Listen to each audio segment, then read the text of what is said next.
Hi, so this message is a little different because I don't know what the actual point of it will be. Usually when I'm thinking about something, I will rehearse it in my mind for, say, 20 minutes, half an hour, maybe more. And I practice, and I'm thinking things, I'm saying things in my mind, and then what I ultimately post, it turns out to be different. And that's exciting to me. It's unscripted, but it was rehearsed at the same time. Now this is barely rehearsed, it's barely scripted. Reading, writing, etc. We're talking about education. And of course I live in the United States, so I'm talking about what I perceive as a person who has grown up under the American educational system in a state called Ohio. Okay, so I'll give you my background. Here we go. When I was younger, we switched schools numerous times. Like I was in a kindergarten in Cleveland, Ohio. It was Lakewood, but it was pretty much, on the fringe of the inner city, and I had to walk, and it was a little scary. A little tiny girl, 4 years old. I was admitted into kindergarten early because my mother wanted me to have an IQ test to see if I were smart enough to be admitted into kindergarten early. And she said, well, they stopped at a certain point. You were intelligent enough. Back then they didn't have Head Start. The government didn't pay for daycare, so you figure it out. So I was sent to kindergarten when I was 4 years old. And I had a very mean teacher. She was a mean old lady. She was just a mean old bat. I don't know why you want to teach little kids if you don't like little kids. I guess there are still some people like that today. I don't understand it. Most of the teachers I've had, by the way, are very nice. Nice people. They seem to like their students, whether they're little kids or adults. But there are those few who just seem to really loathe their pupils. I had a few of those teachers. Maybe 3 or 4, maybe more. But that's life in these United States. That was like a blog sort of thing, not a blog thing, but it was like, I don't know, it wasn't an article, but it was a feature in the Reader's Digest. Do you remember that? I used to skip the articles and I would read Life in These United States. Even though it was for old people, I used to read that. Anyway, that was another aside.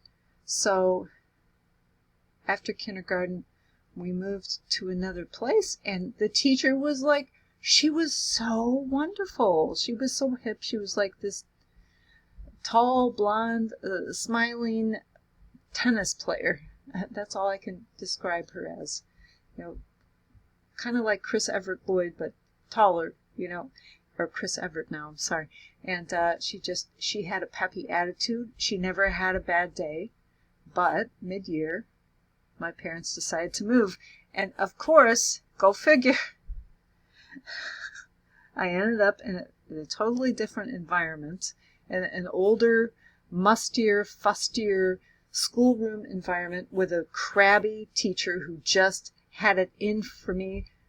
From day one, I actually remember hiding under the desk from her. I was so afraid of her because I was so comfortable with the other teacher. She made me really feel good about myself, and I did my work, and I didn't feel that it was a chore or a burden at all. This teacher, she seemed to think that I should know the rules of their school system, which is a completely different school system. Even though it's a public school, there is, at least back in the day, in my time, in the 70s, there was very little standardization.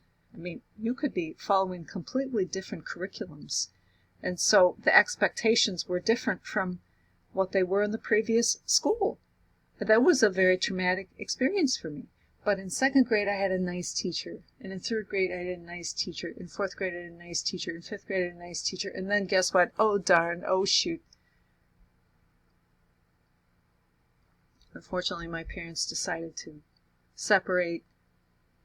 It wasn't an entirely mutual decision, but it was call it dissolution. You could call it a divorce. They separated because they did eventually remarry, so that's why I say they separated. But they did separate for a period of time.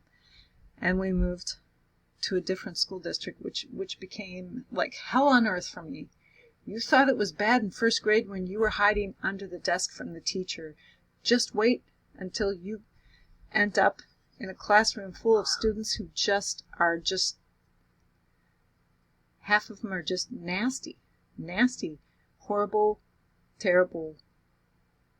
The entire school, actually, not just the classroom. The entire school, just nasty, horrible. I hate to say this because it's going to sound racist or something, or classist, but hillbillies. I mean, for want of a better term. I'm not better than anybody, but that's, when you say hillbilly, you get it, right? You get it. Like the sort of like swaggering, racist, I know it all kind of person. I'm the best. I had a terrible experience in 6th grade, a horrible, terrible, horrible, terrible experience.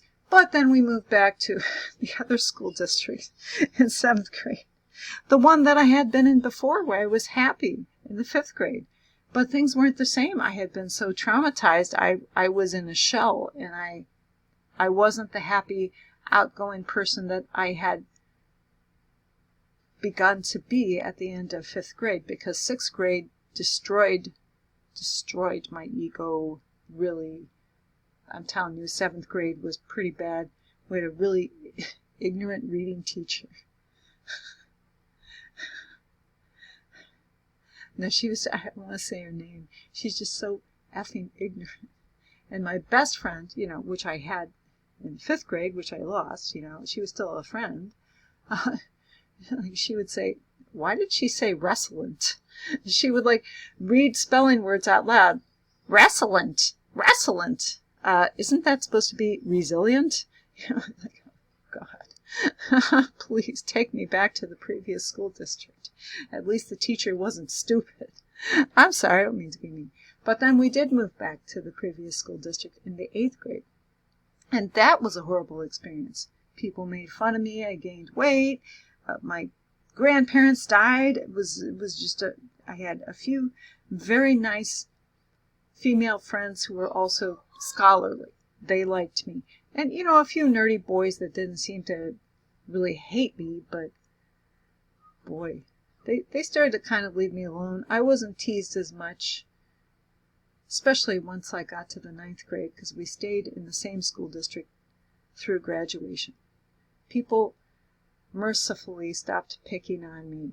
My fellow students stopped, because they realized this girl has brains. She's not a nitwit hillbilly like me. So maybe we ought to give her some respect. So I got a little bit of respect. I'm telling you.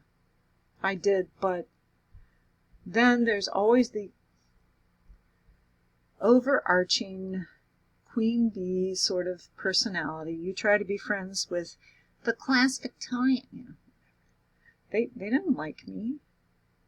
And I remember driving past the farm where I know, the girl, there was like a boy and a girl, they were like class Victorians, as I can recall, as best as I can recall. I'm not going to say their names. I remember driving past that farm, and I'm thinking, what an obnoxious human being she was. She was so intelligent, but she was so snobbish at the same time. She didn't have any mercy. She didn't have any grace. She just was so arrogant.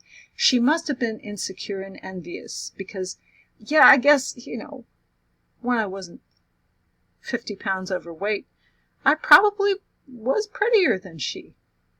Oh, but people, they don't care. They're so envious because, oh, you're as smart as I am. I have to find some way to take you down. I don't want you to be smarter. I don't want you to be prettier or more popular or whatever. I don't understand why we're not teaching. I guess that the point of my message is, why aren't we teaching our children basic moral and ethical values in the school system? I know there was a Supreme Court ruling, or perhaps a few of them, that said, well, you can't bring the Bible into schools, but we need to bring the Bible into schools so kids will, number one, stop shooting each other. Number two, help people to grow up in an environment that's nurturing, that's more like a commonwealth than a state. A state is a cold place. A commonwealth means we're a community. We have everything in common. We're working together. So few schools in the United States are like that, as far as I know, because we see society, a fractured society, a society that's suspicious and of one another, angry at one another. We're not teaching that we're all in this together. I mean, the skin color doesn't matter. Ethnic background, it doesn't matter. What matters is the person inside. And this is humanism. This is not religion. We need more humanism to grow better human beings. We need reading, writing, and humanism. Am I right? I mean, I would end the message. I don't know. Am I leaving something out? Of course, I've had teachers that seemed liberal, and my 6th grade teacher, he was a very nice man, but he was just definitely a liberal, probably an atheist or an agnostic, but I would say he was a humanist. He was a very kind, good guy. At the same time, he was very intolerant. Well, there's just one funny thing I remember, and one thing I remember about him that's kind of sad, so I'll start with the funny thing. We had a mascot in our school district called the Redbirds, and kids would, anytime we had a game night, like a football game night, kids would draw pictures of the little cardinal and put Redbirds go, Redbirds win, and then he made his own little picture. It said dead birds, and he had X's in the eyes. He's so countercultural or something. He was a spitfire. I want to tell you, he was a short guy with long curly hair and a mustache, and he was kindly, but he was a spitfire.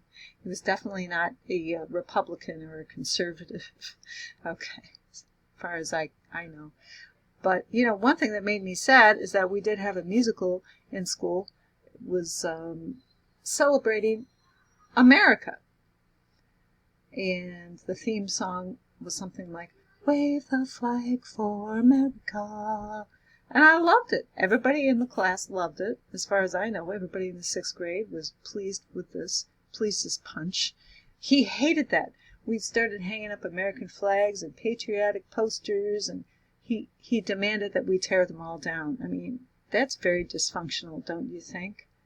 How can you, I don't understand. I'm not saying he shouldn't have been a teacher, because he was one of the best teachers I ever had. But why do you not love the country that gave you the opportunity to have the life that you have? We have opportunities here. Boundless opportunities. We may not be able to avail ourselves of those opportunities due to our disabilities, whether they be mental, emotional, psychological, or financial, but the opportunity is still there. We can think, someday I shall overcome. I shall overcome. Why would you want to put down America? You need to teach humanism, and you need to teach patriotism, and then, of course, math. Okay, that's the end of the message. Goodbye.